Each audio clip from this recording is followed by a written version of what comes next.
got this big thumb wrestling match with Melisa, and last time I just didn't want to hit a woman, and I think that's why I lost. But I know she's training hard for this fight, for this match, for this thumb wrestling war.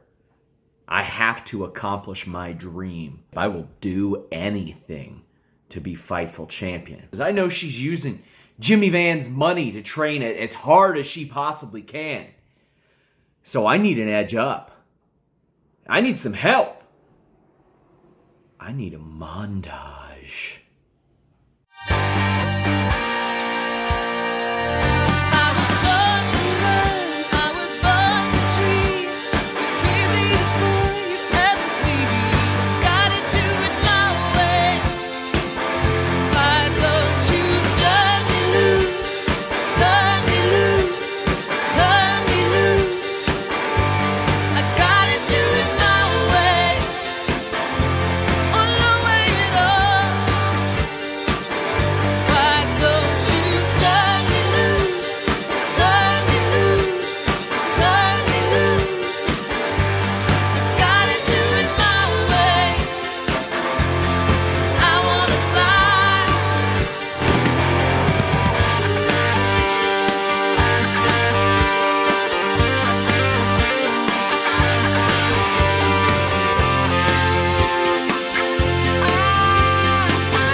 I'm ready. It's time to do this. It's time to do this now. Let's go. I'm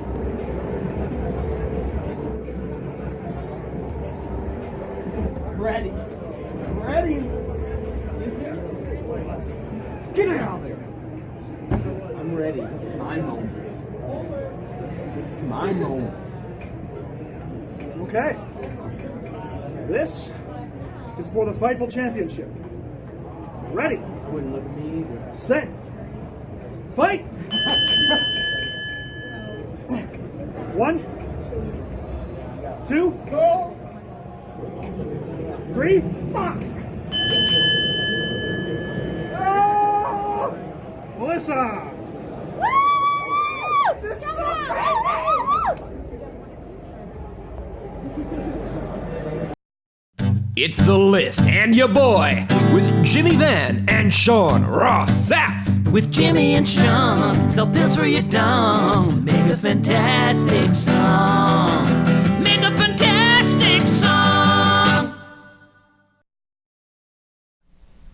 Fuck! Fuck!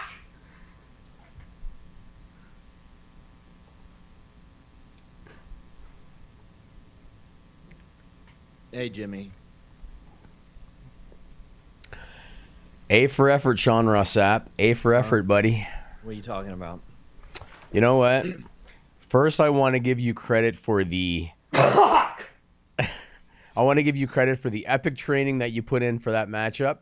And I also want to thank you for not including all of the footage of you training your thumbs for that matchup.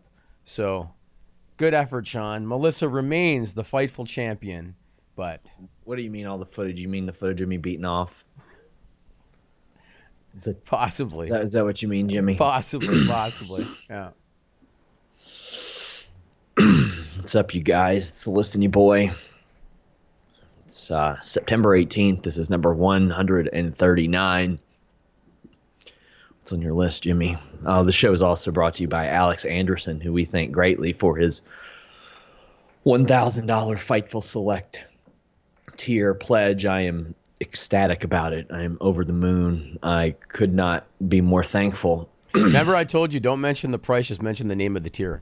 So the Hall of Fame tier. Whatever. It was a rib tier is what it was. It was a rib tier. We didn't expect it to actually happen, but to the point that I had to confirm I could get one of the prizes done. Yeah. You sure did. Yep, I did.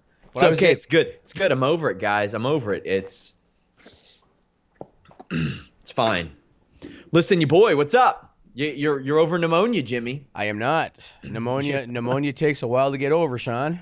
Are you giving Brady pneumonia? Is it contagious? I don't know. It is not. Okay. I actually learned some things. I learned that you're actually contagious before you start to show the symptoms.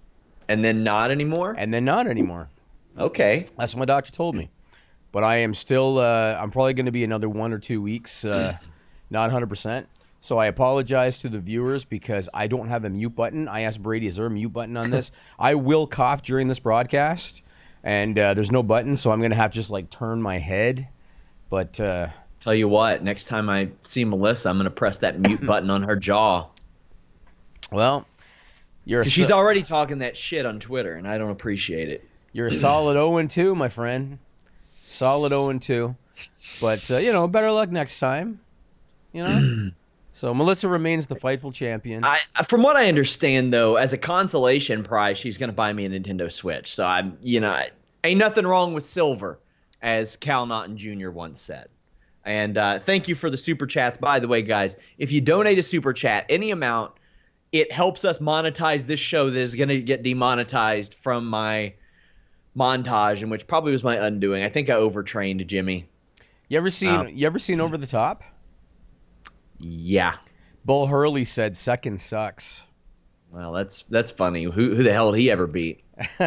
Well, he lost to Stallone in the finale, so there you go. Tim Traver says, Jimmy Van, I hope you feel better. Sean, thank you. Hope we can cheer you up, buddy. I'm not done. I'm not done with my quest, Jimmy, because here's the thing. As you mentioned at the press conference, this is now under 24/7 rules. Now, I know a lot of people will be like, But WWE's got a 24/7 championship. Why don't you all come up with something original? Why don't you all stop copying WWE? We're not. We had commissioned this championship long before, we meaning Jimmy, not me at all, under this idea. But WWE clearly got word of it and rushed the championship just to spite us. That's what happened. Just to spite us. We actually came up with this months ago. And Sean and I spoke about it months ago, and then suddenly we heard WWE was doing it. We were like, oh, isn't that nice? Yeah. But so we decided, well, we might as well change it. I think I said we'll call it the 365 title or whatever bullshit. Fightful Championship works best. There you go. Well, yeah, 365 rules, I should say. But yeah, and I'm not done. I'm gonna keep at it. I'm gonna make frequent, often trips to Toronto just to go after this championship because it truly is the most important thing to me. On my dime, probably. Somebody just said I'm a good hand. You know what? There you go. Was that Shane Helms? He got so mad. I need to isolate that clip one day. You should. Cody Rhodes? Oh, man. So, the list. Let's get to it. By the way, FightfulSelect.com, the most direct way to support us, by the way, guys. After this show, the list goes on. We've made some big changes to Fightful Select. We have the list goes on, which is bonus content here. It replaced Stupid People Extended. That's right. We have the 205 Live NXT UK show, no more. Now Steven Jensen has picked up UK and 205 Live duties. Alex Pawlowski will be doing Sour Graps over there, which I'm excited about. And tonight, right after NXT here on Fightful, we have the NXT post show. But I won't be on it, Jimmy. I'll be on a Triple H media call. Streaming concurrently. There you go. Well, let's talk about that. So they debut on USA Network tonight in America. Canada is not getting shit live that I know of. I don't know if anywhere else in the world is either. But USA is going to be showing it. Velveteen Dream versus Roderick Strong for the North American title. I love Velveteen Dream. That dude is so good, so creative. They need to keep him on the brand because he's going to be the top star if he's not already on that brand. So so he's going for the North American title. Matt Riddle against Killian Dane in a street fight. Mm-hmm. That's going to be, and you know that, you and I are both Riddle fans for obvious reasons, so that's kind of cool. And then number one contender Fatal 4-Way. Mia Yim versus Candice LeRae versus Io Shirai versus Bianca Belair. Who do you think they're going to have as the next challenger for Shayna Baszler? Who do you think's winning that one? Personally, I don't know if they could go to Mia Yim after the way that match just went. I don't think they could. No. I don't think that's a good one. Oh, that's tough. That's one that I don't really have. I thought that they would lean towards somebody new that they're bringing in because I mean she's ran through the division. Yes. Yeah. I guess we'll see. I kind of like Bianca Belair. She's got personality. You know what I mean? I thought they would have put that title on her much sooner though. Yeah. Sam Roberts doesn't agree, but I think she's got a lot of charisma and personality. And I talked to Sam a little bit this week. Oh, did you? About a certain funny talking point. But Shayna is almost 1 year into this run. She is 11 months in. And, I mean, it's really, well, a lot longer than that because Kairi Sane won it for, 2 months? And Shayna had held the title for over 4 months prior to that. So, really, since WrestleMania 2018, it's primarily been Shayna Baszler. Yeah, I think she's done a really good job. She's believable in that role. Yeah. You know? Let's touch upon the Anthem acquiring AXS TV thing. So last week we were going to go in depth on this on the List on Your Boy, and then I got hit with pneumonia, couldn't do the show. I went deep. I know you did. I ended up I took the list from last week. I converted it into an article called The Written List. I put it on Fightful Select. I told Sean to go ahead and throw it up today on the main site. In that article, I went in depth on my thoughts on this thing. We're not going to go in depth today, but I'm going to ask you 60 seconds or less. Sum up your thoughts on Anthem acquiring AXS TV. Bad for a whole, really good for Impact. Objectively great for Impact. Bad for the MMA world, but I think it's a really good move for Impact Wrestling. Looks like it's already a good move for AAA because after they used Impact's promoter license this weekend, their show will air on AXS. But I don't know what it means for New Japan yet. Don't know what it means for Women of Wrestling yet. But we'll see. But there were some moves made right out of the gate that were not promising. But then there's some stuff that's happened since that was kind of promising. So it's too early for me to tell. When I first heard this news, the first thing I thought of was, where the hell are they going to get the money? Like when the rumors first came out, I thought, where the hell are they going to get the money? Who would have known that they pulled Steve Harvey out of their pocket?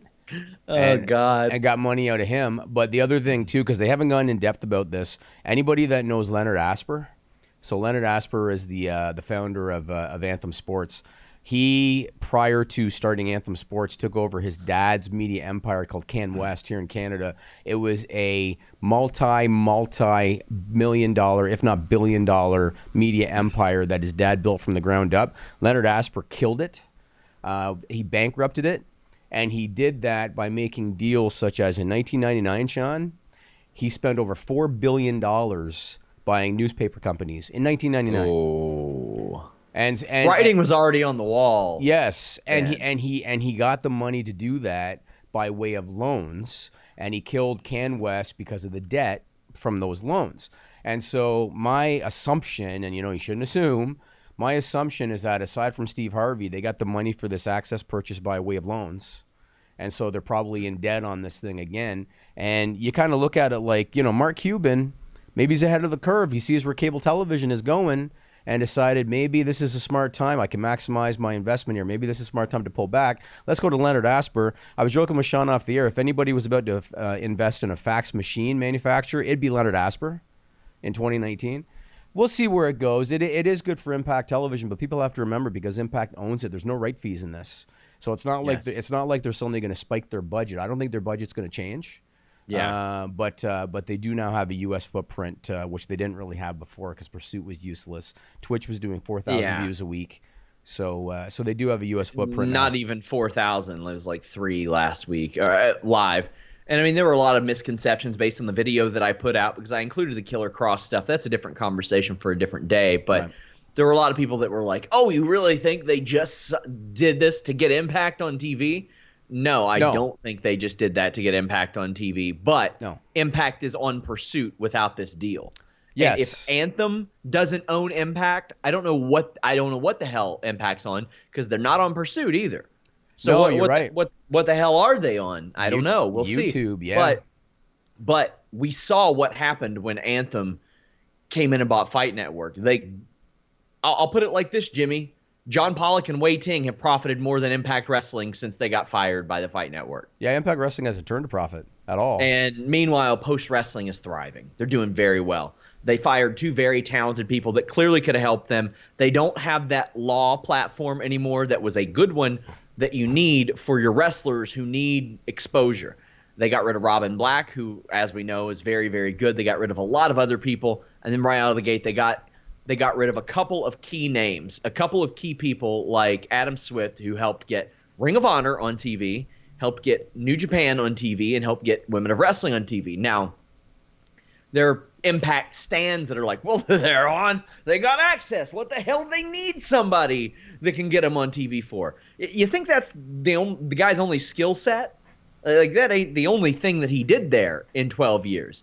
Clearly, he's valuable at doing that. Clearly, he's able to craft relationships with companies, with broadcast companies, and make those work and make those fruitful. And that's something that Impact, regardless of channel, regardless of regime, regardless of anything, has desperately needed. If any company could use a little boost in PR, a little boost in publicity, it's Impact Wrestling. Because with the roster they have, they shouldn't struggle. They should flourish. Yeah, I mean, to me, the Fight Network layoffs and the AXS layoffs are two very different things. The Fight Network layoffs was they're just trying to cut budgets because they were in the red. The AXS TV layoffs, and I saw some people on Twitter that were saying, don't be assholes and say that this is business because people lost their jobs, but it is business, and it's the unfortunate reality of business. It happens every day when one company acquires another. Does it suck? Yes, but it happens every day. I've been a part of it. I've been part of companies that were acquired, and I got laid off. Because that's what you do. The first thing the buying company does is they go in, they look for redundancies, and they trim them because they have their own people. And here's the issue with that with these people. There's nothing about the experience that those two people had that was redundant to me. And I mean, I've dealt with Anthem, I've dealt with Impact, and they have some really good people. Like Ross Foreman, I like him. He's very good. But what Adam Swift could provide, what Cindy could provide, they had mentioned redundancies, and that's what Asper said. Yeah, that's what it is. But like I said, there ain't nothing redundant about those two people, especially when you're dealing with a company or dealing with multiple wrestling companies, including one that is very clearly out there saying they don't like you. Davey Boy Smith Jr. in an interview said that they were still mad about Jeff Jarrett screwing over Okada, which is funny because Jeff Jarrett That's still the case, right? Yeah. He said that. He said that he wanted to go work for Impact, and New Japan was like, oh, but Jeff Jarrett screwed over Okada, and he's like, Jeff hasn't been there in years. Not only that, Jeff has worked for New Japan since then. Right, and Callis and D'Amore weren't there either, and Anthem didn't own it. I mean, that was a long time ago. And Callis and D'Amore have tried to bridge that gap from what I understand. My God, there's just so much. Also, there's so much by the way of super chats. Andrew says, for Halloween, Jimmy, please dress like the Mountie. Edward Liu says, just want to start supporting Fightfuls. A few of my comments have made the show, and I really love the work and put into the channel. Thank you so much. That means a lot. We don't rely on clickbait. Jimmy gives us a lot of creative freedom, and it shows. Brian Medina, who is a true son of a bitch, says, Sean, and he misspelled my name, it's okay. You came up short like Gable in King of the Ring. Zach Connor says, I'm going to War Games in November. I'm excited to see what matches are made for these live shows. I am too. Tonight, I think we'll start to set the stage for that. Rob Wilkins says, Jimmy, glad you're here. Thought we almost had a Warren Hayes moment. No. He died. Yeah. You know what? Jimmy, I will say this. When different people found out that I had pneumonia, they were thinking, oh, my God, he's on his deathbed. It kills people. Yeah, but those are people, number one, they're typically old. Number two, they typically don't take care of themselves. Hey, you got 43-year-old porn stars dying of casual or, what was it, natural causes. Well, who was that? Some porn star. I saw it today. Jessica James? Natural causes? 43. It's what it says. It was way. natural. That's what it said. That's utter nonsense. Utter nonsense. Anyway, on one of those super chats was a request to hear your early prediction for Stanley Cup winner this year. Oh, that's a good question. So I don't know if you've been following hockey. Things are very different. So things are very different in terms of contracts right now. Things are out of control. There are guys coming off their 3-year entry-level deal now, getting $11 million on their next contract a year. Mitch Marner's heavily overpaid, and the Leafs should be embarrassed. I just passed my 3-year mark, Jimmy. Oh, it's cute. Yeah. Anyway, if the Lightning can sign Braden Point, then I'm going to pick the Lightning because Braden Point is their last major RFA, and they don't have cap space left currently. If they can sign him, I pick them. And if they don't, then it's a bit of a toss-up to me. I could see the Golden Knights having a good year again. I honestly think the Maple Leafs are going to have a good year, which it pains me to say it because I'm not a Toronto Maple Leaf fan, but I think they're going to have a good year. I think their core is very good. I think their defense is better than last year. But if the Lightning signed Brandon Point, I think they learned their lesson last year when they went out in the first round. I think they were a little bit too cocky, and I think they learned their lesson. So I think they got a good shot. Melissa sent a super chat for $2 Canadian, which, to be honest with you, is like $1.50 US, and I don't even know if you can send that amount in the US. And says Sean is redundant. That's very cute. It's very cute. Very like that. Yeah, low energy, Melissa. Like that. Let's move on. I want to talk about the draft. So I'm not a football fan. I haven't been watching football, but I hear that they are really promoting WWE a lot. And I understand that the news of the upcoming draft broke during football coverage. Is that true? Yeah. Yes. Really? It did. Was that by design? Yeah, it was. Okay. Tom Brenneman, I heard it on the Reds game, the Bengals game, and it seemed like that was the first one to kind of put it out there, and it just so happens I'm a Bengals fan, sadly. So I was out there, and I was able to get that. As soon as I heard that, I requested a comment from WWE. They had a press release out in about 25 minutes. So, yeah, they confirmed it. The draft, well, they announced on Fox that the draft would be on SmackDown. Then WWE announced Raw and SmackDown, of course. Yep, and apparently they're going to have personalities from Fox and NBCU announcing some of the picks. I'm not going to lie, I can't name one Fox personality. I don't know if I can name one NBCU personality because I'm not a big... Todd Crisley. You always mention him. Is he still relevant? Isn't he going to prison? Might be. What about Stewie Griffin? Peter Griffin? I mean, that would be funny. I would like that if they could pull that off. Why couldn't they pull that off? I mean, I suppose they could. I don't see a way that they couldn't.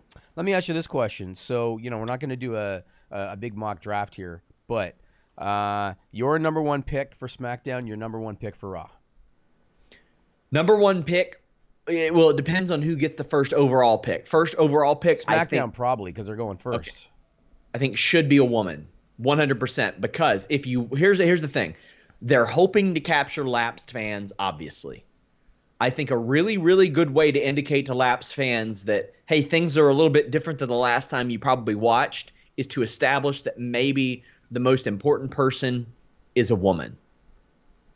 And I wouldn't hate it if they did 4 horsewomen back to back to back to back like that. Yeah, they won't to do that. really hammer it home, like kind of like a one-upping situation. But then again, we don't know. Like we don't know if this is going to be Bischoff and Heyman doing it or just things read off. So we don't know if there's going to be that sense of competition. Number one should be a woman. Number two, also you got to wonder, will champions be involved? How will that work? Usually they are. Yeah, will champions be picked? Will it be slotted? I don't know. We're going to do a mock draft ahead of this, but I would say number two should be somebody like Roman Reigns or Brock Lesnar. But in the past, like they've not had Roman Reigns number one. They've not had John Cena number one. They were very careful to do that. Yeah, we'll see what happens. I think I'd probably put Braun high up. I'd probably have Braun go to SmackDown because he needs a change of scenery very badly. They dropped the ball with him so badly in the last 2 years. So I'd have him high up. And I would also have Brock. Brock is still technically a Raw guy. SmackDown is going to be the number one show for WWE as of 2 weeks. So I would have Brock going to SmackDown as well. Let's talk about that. So Kofi Kingston. I think WWE, we criticize them for their booking a lot. We criticize them for the handling of so many guys like Braun Strowman, like Drew McIntyre. I could go on all day. Kofi, I think they did a masterful job with Kofi Kingston from before WrestleMania. They have protected him more than anybody else on the roster, male or female. His finish, Sean, they have protected. He beats everybody. Yeah. He beats everybody with Trouble in Paradise. Unfortunately, and people may agree with me or they may not, Kofi's just not the guy. Even though they've tried really hard with them, and Kofi, to his credit, I think, has tried really hard to make it work as WWE champion. He's not the guy. And to me, it's been noticeable the crowd reactions to him, especially when Big E's not doing his ring entrance, when it's just his music hitting. No reaction hardly. His matches, not much reaction. We're not seeing much in the way of movement with ratings, live event attendance, anything. He's not the guy. So I think it's smart of WWE to start the new generation, if you want to call it that, or the new era on Fox by having Brock Lesnar beat Kofi Kingston for the WWE title. Brock, things are just different when he's out there. You know what I mean? And I'm always talking about how I'm a Brock Lesnar fan because he's believable. There's an aura with Brock Lesnar nobody else has, and WWE needs to tap into that. He's going to beat Kofi Kingston, or he should, for the WWE title, and then they got to go with Brock on SmackDown. I think that's what's going to happen. So, well, here's the thing. I think that Kofi was the right guy and was the guy at the exact right time, and I agree too. You could do a lot worse than that with Brock. What is the benefit of having Brock Lesnar as WWE Universal Champion? You know what? The problem with WWE, again, is that they have not successfully made any main event baby faces. And what Brock Lesnar needs is a main event babyface. He needs somebody that the crowd is going to believe this guy is a legitimate challenge for Brock Lesnar. And unfortunately, I mean, yeah, everybody knows that it's predetermined entertainment, and that's fine. People don't look at Kofi Kingston as a legitimate challenger for Brock Lesnar. They don't, even though it's predetermined entertainment. Like, how don't they as compared to anybody else? I think that people look at Kofi like he's out of Brock's league, or Brock's out of his league, like he's not a legitimate. Well, I mean, that will be the story, I would imagine. Yeah, but I think if Kofi were to beat Brock, let's say Kofi has Trouble in Paradise and beats Brock, I think it's going to be like a fart in church from the live crowd. I don't think they're going to pop if Kofi beats Brock. That's just my opinion. But I mean, it's the underdog story is one as old as time. I mean, we saw Michel Pereira doing moonsaults in a UFC fight the other day. Should have killed this guy that he got his ass whipped by the other day. Somebody did a moonsault in the UFC? You didn't see that? No. He did a handspring like elbow. And yeah, he was the same guy that did the lion salt off the cage a few months ago. No, he did this as a finishing move? No, he didn't do it as a finishing move. He did it as a move, then got gassed out and got his ass whipped for 2.5 rounds. No way. I haven't seen it. And then the underdog, the guy with 100 or with 1,000 followers that took the fight on 1 day notice, took a fight up a weight class against a guy who should have been 2 weight classes higher than him, cut 40 pounds to make 170, beat him, and not only that, beat him, got $100,000 for fight of the night because dude missed weight. Like, it was an ultimate underdog story. It's a story as old as time. Like, when I'm looking at this, almost everybody watching this either they think it's real or they know it's fake. And if they know it's fake and they have a problem with the story, then that's fine. Yeah. But to be like, oh, well, he's not believable. How is any of this believable? You know what? I think back to what Eric Bischoff said in the Monday Night War documentary, and I'm not saying Eric Bischoff's right about everything he's ever said, but he said one thing. He said back in the day, the crowd, when the outsiders were doing their thing, right, when they were first coming on, Eric Bischoff made a comment. He said, I think a lot of wrestling fans watched our show and they would watch other segments and other matches, and they'd say, okay, that stuff is all predetermined and that stuff is all set up, but the outsiders, that's real. And Bischoff said a lot of people bought it. A lot of people thought that these are really guys from WWE coming over. Yeah. I think that there is a sector of the fan base that looks at Brock Lesnar and thinks, this guy's really kicking that guy's ass. Like with the German suplexes and everything. That's what makes him different. I mean, hey, there were people who legitimately said in our YouTube comments that Goldberg would beat up Matt Riddle. So there are people who will believe anything. Really? Oh, yeah. Ugh. Oh, yeah. That there are hurts people me who a believe little anything. bit. That hurts me a little bit. I'll tell you what, I believe you guys should check out the full interview I did with RJ City, because I'll tell you what, he ain't getting drafted #1. He ain't sniffing this draft. Take a listen at some of the highlights. I did just notice there's a wonderful fridge of Stella and Monster and water, and you did not say a single thing about it. You did not offer. It's too late now. We've started. Well, here's the thing. One of my knees is red. What is this setup? I told you, I feel like Frasier's dad. I know. This is terrible. This is my logo. This is just this whole thing is my logo. Your future Titantron is this. Yes. So why did this strike you, and what do you want to say about it? I just want your thoughts. Like maybe some. You want my thoughts? This is a tweet.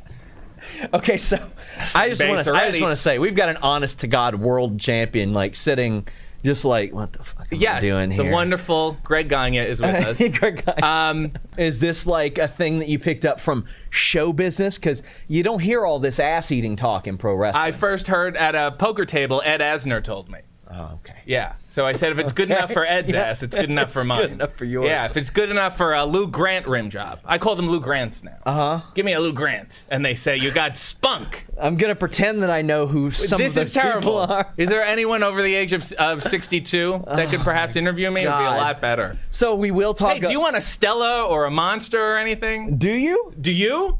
I was just offering. They're watching this on their phone on Starbucks Wi-Fi. It's the lowest resolution. That's a good point. No one cares about quality anymore. It's just content. Is there any other ones? Is this it? Is this all I've tweeted about rim jobs? That seems strange.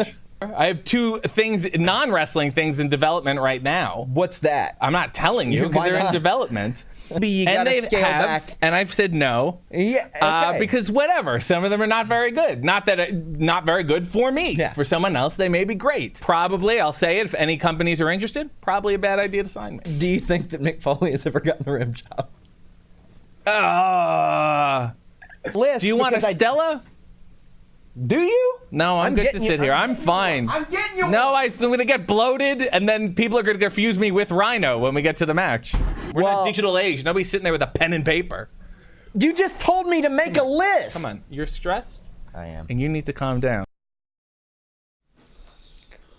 Check out that full interview over youtube.com/Fightful or under our exclusive section. That guy is very, very entertaining. And right now you got MLW, Ring of Honor, NWA, Impact, 3, 4, 5 WWE brands, AEW. I would not be surprised to see him get signed. That guy had just... I don't want to say it. He's just him. That's just him. But that was... I don't think we really talked about wrestling. Basically, the extent of wrestling we talked, Jimmy, was him explaining that wrestling companies shouldn't sign him. I mean, that's a good way to go about doing business, I guess. I hope I'm not drinking his beer right now that he had. Probably. No, you drank it. You drank it after the show. I drank it after the show. That's good. Yeah. That's good. Good for me. I want to talk about Brock again. So I want to ask you this: if Brock does beat Kofi Kingston, and if he does win the WWE title, who's next for Brock Lesnar? Because going back to my previous point, I just don't think WWE has done a good job of making any main event baby faces. So if he beats Kofi, who's next for Brock unless they just go back to Kofi? Like, what else could they do? I think there would be a bit of a story in Kofi chasing again, but it depends on how much they're committed to Kofi because, hey, like you mentioned, WWE hit it out of the park with him. They pivoted. They created a WrestleMania moment. They made him very strong, and forever now they will have a legit former WWE champion. Not Jinder Mahal, where nobody asked for it. It's true. Nobody asked for it. They've got a legit one now. And now they've got built-in stories with members of the New Day for a long time. But Braun Strowman keeps losing. Samoa Joe's lost 100 times. It can't be them. No. It cannot be them. So who is it? Well, I guess we got to wait and see based on how the rosters fall because it's like I can't really tell until then, and I'm not sure that they know. What do you think about Brock doing the open challenge gimmick? I would love it, and I would love it if he did it on SmackDown sometimes. There ain't nothing wrong with somebody answering an open challenge, eating an F5, and him pinning them. I think he should on SmackDown for sure. Yeah. I think he should. Let me ask you this, and I've talked about this in the past.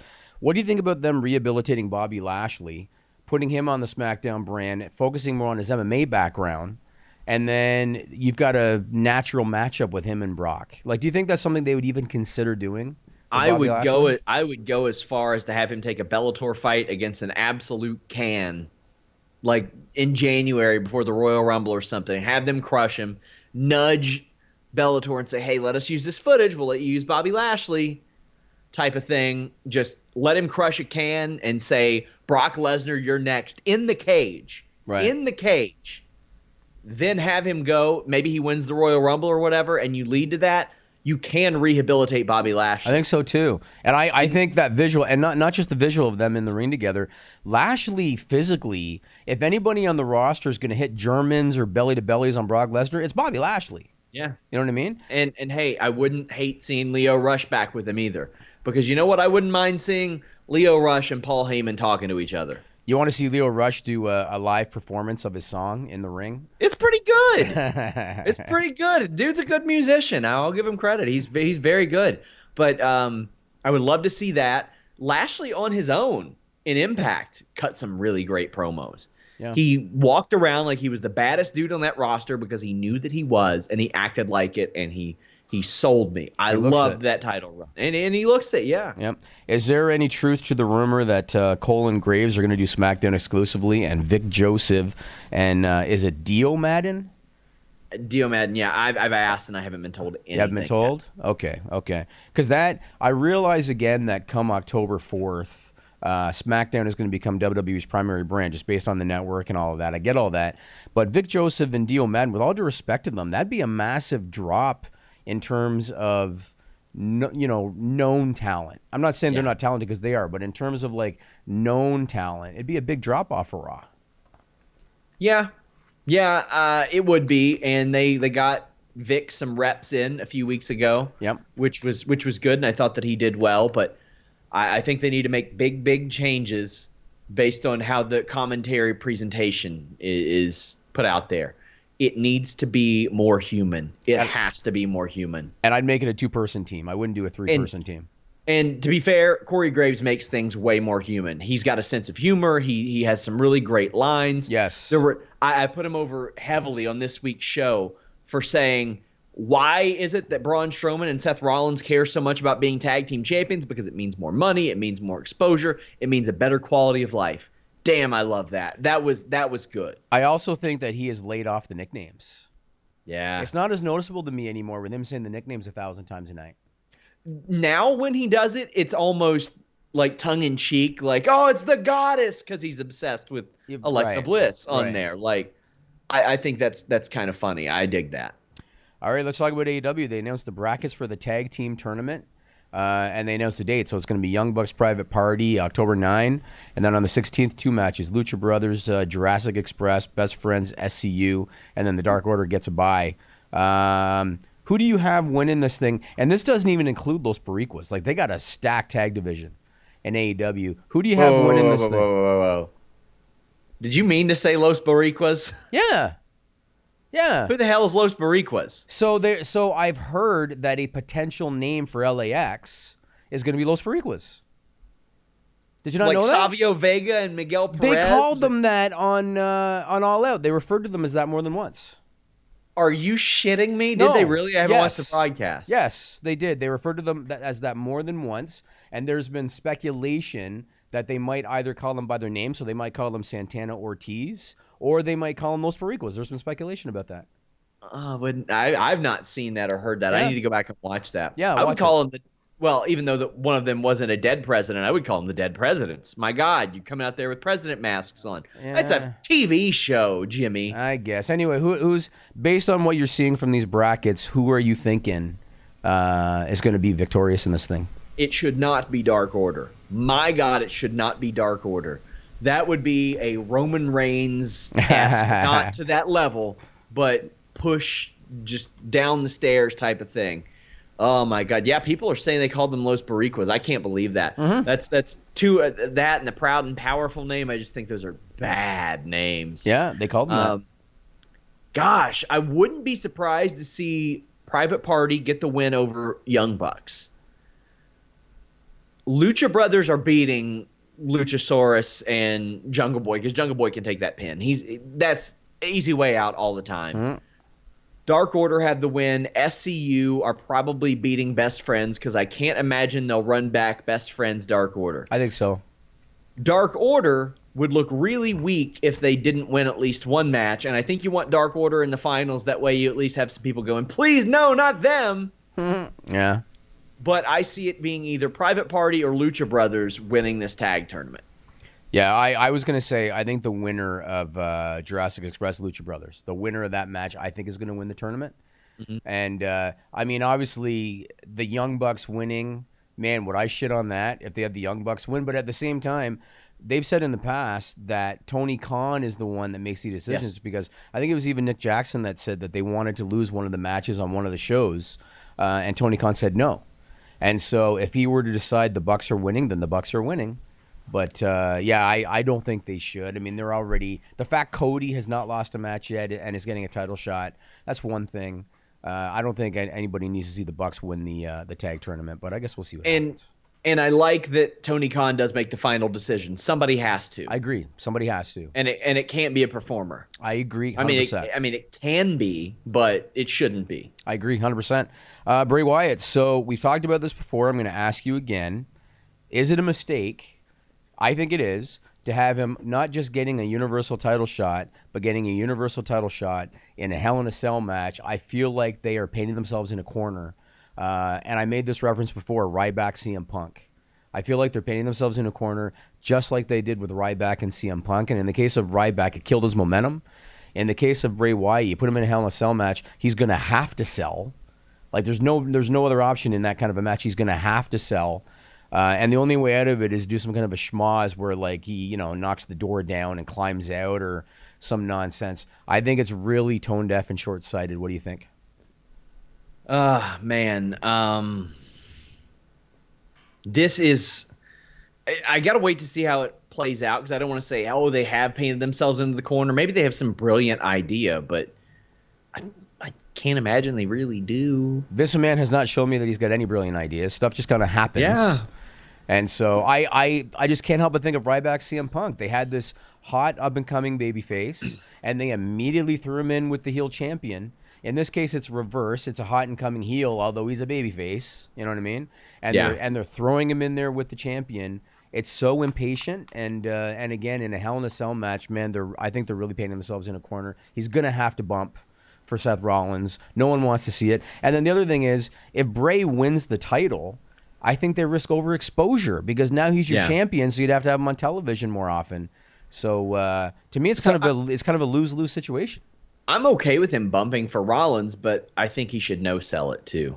Yes, I think he should. Yeah, he should be modern day Undertaker with a twist. Yes, I agree with that. Because hey, you know what? The guy is pretty young. I think he's not even 30 yet. Maybe I don't know. Let me. Oh no, he's 32. But still, I mean, you're probably looking at another good decade out of him if he can do this. And he's a guy that doesn't have to wrestle on every show. Right. He can be a live event and dark match attraction. Somebody that keeps asses in the seats. Right. I've got people that don't watch wrestling that are like, hey, I just saw this Fiend thing. What's up with that? Yeah. That's cool. That is, I don't have that a lot. Like here and there I have that. And I don't think you should hotshot it. I don't think you should ruin it. But maybe they've got some brilliant idea. I don't want to. I mean, I should because their track record shows us that they will screw it up. But I don't want to be too negative. Who did Cedric Alexander piss off? Nobody. Nobody? Nobody. That's who. So Sean and I were talking about this yesterday. AJ Styles, that's who, and they had wrestling matches. That's who he pissed off. So Sean and I were talking about this off the air about how Dave Meltzer said that he was told Vince McMahon wants to bury Cedric Alexander.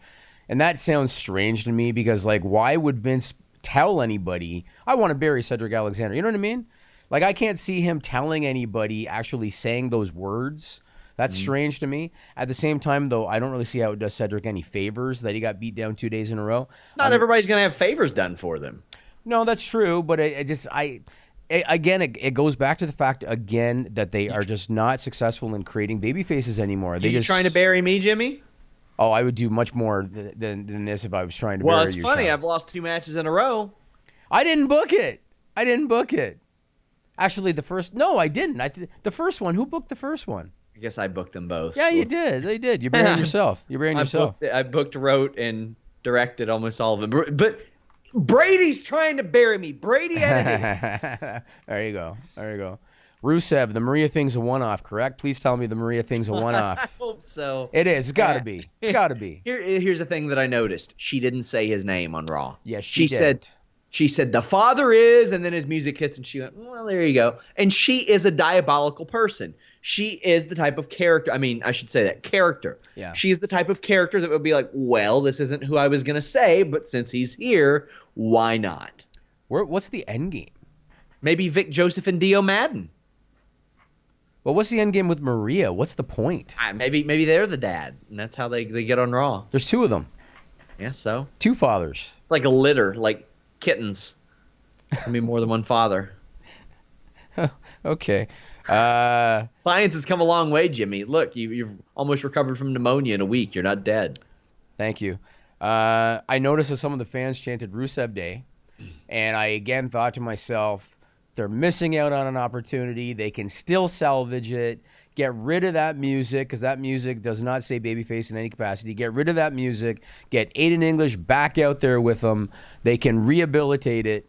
They missed such a big opportunity with Rusev Day. Aiden doesn't even have to wrestle, and the thing is, he's only wrestled once since January. So they broke up that team to not do a pay-per-view match, have Aiden English job his way out, and then hit the commentary booth for a brand that may or may not be there in a couple months.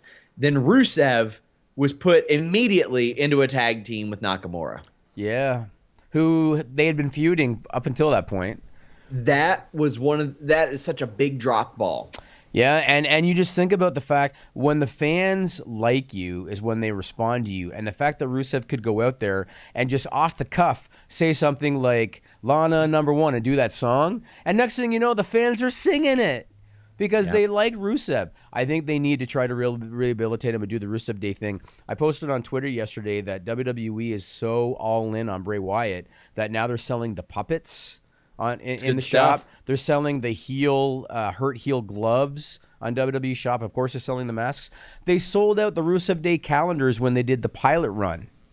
They sold them out. They could do so much stuff with Rusev with the Rusev Day thing. The guy's got so much personality, and it just seems like they're completely out to lunch on him.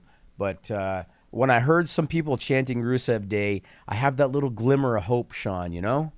Little glimmer of hope that someone in the right spot's going to hear that and that they're going to give him a shot, because they're missing out on a big opportunity with Rusev, I think. Yeah, I do too. And maybe this is the reboot they need, but Jeremy Lambert, one of our writers, put on there like WWE's new method is like beat somebody a bunch, wait until they need to go away, make them come back, and then hope that the fans miss them. Like, that's their star-making method. Yeah. That shouldn't be the way that it works. No, or wait till they ask for their release and then push them in order to appease them. Over and over. And I hate it that they do that. That's setting such a bad precedent. I really hate it. It's terrible. It's terrible. All right, perfect segue, Brady. Stupid people. Stupid people is what this segment's called. You might wonder why we do it. It's not about wrestling at all. Used to be WWE's weekly usage of stupid nicknames, which we did hoping they'd stop giving wrestlers lame names. But it didn't work, so we gave up. In the new segment, we came up with this stupid people. Stupid people, stupid people. Duh.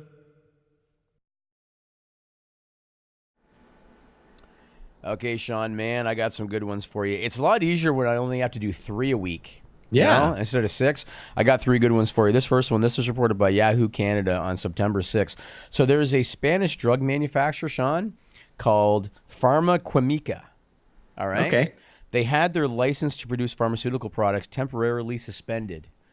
Why? Why did they have their license temporarily suspended to produce pharmaceuticals? Another one of those broad ones, man. That's how I like to do it. I hate it. I don't like it. I like to have a good guess, Jimmy. Uh-huh. Well, go ahead. Take a shot. No. All right. At least 13 children that took a tainted batch of a stomach medication called omeprazole developed a rare condition known as werewolf syndrome. We got a picture of one. Put it up, Brady. Look at that, Sean. No, that's fake. That's fake. No, it's real. That is fucking fake. There's no real. Way that's real. It's real. And you know what happened? There was other pictures of other kids, but I only took the one. And you know how it happened, Sean? Jimmy, that's so obviously Photoshopped. It's real. And what happened was lab tests showed that the drug omeprazole was contaminated with minoxidil, which is used to treat male pattern baldness. And so at least 13 children developed werewolf syndrome. The good news is the kids were expected to see a reversal of the condition once they got off the drug. My God. Okay, so first off, let's be fair. Yep. That photo was a schoolboy from India who suffers from werewolf syndrome, not one from this particular situation. Okay, it was posted on the news story that I read. And I Googled the name. Holy crap. I know. I'm reading it. I Googled the name of the drug, and I found it on multiple other like real news websites with pictures of the kids, because I always do due diligence to make sure it's not fake. It looked pretty legit to me. Wow. My God. See, I don't want to make fun of anybody's appearance. So No, and they couldn't help it. They couldn't help it. And you know, they're probably, I'm not going to suggest that they're poor families or whatever, but, you know, they were trying to help their kids with stomach conditions. So with a situation like that, like, you know, I've heard of Wolf Boy or whatever it is that has that. Like, can they get that lasered? No, like, well, in this case, they said once they got off the drug, it would reverse the condition. In this case. Because then when you no longer have the minoxidil, I guess, in your system. So, that is wild. Isn't that unbelievable? Dude. Yeah. Yep. This next one, reported by the Daily Mail on September 9. Get a load of this one, Sean. Get a load of this one, buddy. A British vegan activist who is also a supposed Instagram influencer, because of course they are. So she is a British vegan activist. She is a self-proclaimed Instagram influencer, calls herself Mythical Mia. All right? She went on a rescue mission to a rabbit farm in Spain, and then she proudly documented on social media how she saved 16 rabbits. She also tried to garner sympathy by posting pictures of herself covered in blood, claiming that the farmers shot at her when she was leaving the farm. She left out a significant detail from her little feel-good story saving these 16 rabbits. What significant detail did she leave out? That she caused harm to the rabbits. Her mission to save those 16 rabbits led to the deaths of almost 100 other rabbits. Because these rabbits that she took had just given birth to babies, and without the mothers, the babies could not survive. Then there were other rabbits there that suffered trauma from the whole incident. Some of them suffered broken backs because of what happened, because of the chaos and everything. Then there were 5 other pregnant rabbits who suffered miscarriages because of the trauma of all of this. So in all, Mythical Mia, and people feel free to look her up and shit on her on social media. Mythical Mia caused the deaths of almost 100 rabbits so that she could boast about saving 16 on Instagram. Isn't that unbelievable? And look up her pictures with her with the sad little face and blood on her face because the farmer supposedly shot at her. Isn't that unbelievable? Fuck, man. That would cause me trauma. Yeah. Jeez, dude. Yeah, man. They need to bring her back to the farm and put her in a pen for a little while, you know? Man, this is depressing. Yes. This is what she did. But you know how it is with social media? You only get one side of the story, right? That's how it is. So that's what happened. Except it's my tweets. I'm completely fair. Always. Last one. SRS file reported by The Print in India on September 5. Dude, this is good, too. These are good this week, Sean. And this is good, too. Are they not every week? Okay, fine. But these are... Wait till you hear this, all right? Wait till you hear it. So, last February, the government of India approved the establishment of a conservation group, and I'm probably going to butcher the pronunciation, but they're called Rashtriya Kamdhenu Ayog. I'm going to call it RKA for short, okay? So the government of India established a conservation group called RKA for the purpose of protecting and developing cows, because cows are sacred in India. There are, they roam all over the place, right? It has now come out that RKA, this conservation group, they're planning to produce a drug to be taken by pregnant women that they believe will result in those women producing highly intellectual children. All right? And that is a direct quote, highly intellectual children. The drug is going to be made of what, Sean? What are they going to put in the drug in order to produce these highly intellectual children? Meth. Ghee and curd, and I know you know what ghee is. Yeah. Ghee and curd, milk, and, are you ready? Cow shit and cow piss. I was going to say, sounds about like cottage cheese right out the gate. Cow shit and cow piss. Well, you know. Lyoto Machida used to drink his own piss, and he became a UFC champion, Jimmy. Well, they want to produce the drug on a large scale. They want to prescribe it to women in Indian villages across the country, because you know, a lot of these poor villages, they're basically going to take whatever the hell you give them. And they actually believe that giving a shit pill to pregnant women is going to produce, quote, highly intellectual children. They actually believe this in India. Well, you know what, Jimmy? We've been giving the audience shit pills for 139 episodes, and I think we got some pretty smart viewers. All right. Well, there you go. That's what's happening, Sean. I want to move on, and I want to ask you about this Ring of Honor thing. Ring of Honor posted this official statement on their website. Brady's got a picture of it. Put that up, Brady. You got that official statement? Yep. Official statement on the status of Shane Taylor and the Ring of Honor World Television title. And then at the bottom there it says that they have agreed to terms on a buyout of his contract effective immediately.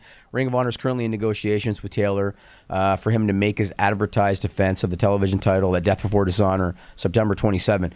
When this first came out, I hit up Sean Ross Sapp and I said, is this a work? Because I questioned the usage of the term buyout. Typically in these situations, you don't buy out the contract, you release the talent. And so for them to use the term buyout, I was very skeptical. I asked you about it, Sean. What did you tell me? I can't remember what I told you, but I assume it's a work. You said you think it's a work. That's what you told me. Yeah. So let me ask you this question, Sean. How wise do you think it is for Ring of Honor, who have plummeted in popularity over the last year and who got popular in the beginning because they were known for their work rate, they were known for clean finishes in their matches, and they were known for not insulting the intelligence of their fan base, right? They've dropped off in popularity. They got guys like Bully Ray in charge. They're doing more wrestling angles now, which they never used to do. How smart is it for them to work their fans by posting an official statement on their website that's a work? Not good. And, I mean, full disclosure, guys, I got a big feature coming on Shane Taylor Monday to promote Death Before Dishonor. I interviewed him at Maple Leaf Gardens, and the wheels were already in motion for this. I could tell. Because he said, the thing that bothers me is Ring of Honor doesn't promote me the way they promote other champions. And I'm like, all right, well, we'll see how that goes. And, I mean, the story's filed. I've got to update it repeatedly with his comments and how things have developed and stuff like that. I'm under the impression it's a work. But still, you know, I reach out to him like, hey, you got anything to say about this? Things have changed since we talked. He didn't have anything to say. If it's a work, the powers that be of Ring of Honor are so short-sighted, and they have a complete lack of understanding as to why their popularity has dropped off. They probably think, well, it's because we lost the Bucks and Cody and those guys. And it is. Well, that certainly didn't help, but the MSG show, that was their opportunity to show their fan base, we lost these guys, but here's what we have, like, you know, for the next era kind of thing. Yeah. And then what did they do? They hot-shotted Enzo and Cass. They brought out the beautiful people. They did a bunch of bullshit with Bully Ray. That was what they showed their fan base they had cooking in the next era, and now they're putting up official statements working their fan base. They have completely lost touch with what made them popular.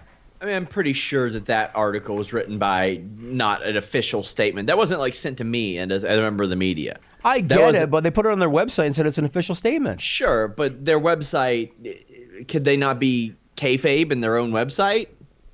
I think it's one of their kayfabe writers who writes kayfabe stuff all the time. I don't know. I think it's a slippery slope. I don't think that WWE writing an article about Roman Reigns saying like, "Oh, well, he's injured after the car hit him." I don't think that's official. I think that's them working. Yeah, but I think that's what this is. WWE has long been known for that. Ring of Honor wasn't before. They weren't. I don't get it, man. They've always had kayfabe. They've always had storylines. I don't know. Oh, sure, but I just don't like it. I think making it look like an official statement, saying it was released on I just don't like it. I don't like it. I don't have a problem with it. It's kayfabe. That's just what it is. They're running a storyline. Agree to disagree. How's that? Well, guys, hopefully you all don't disagree with leaving a thumbs up on this video because we need it.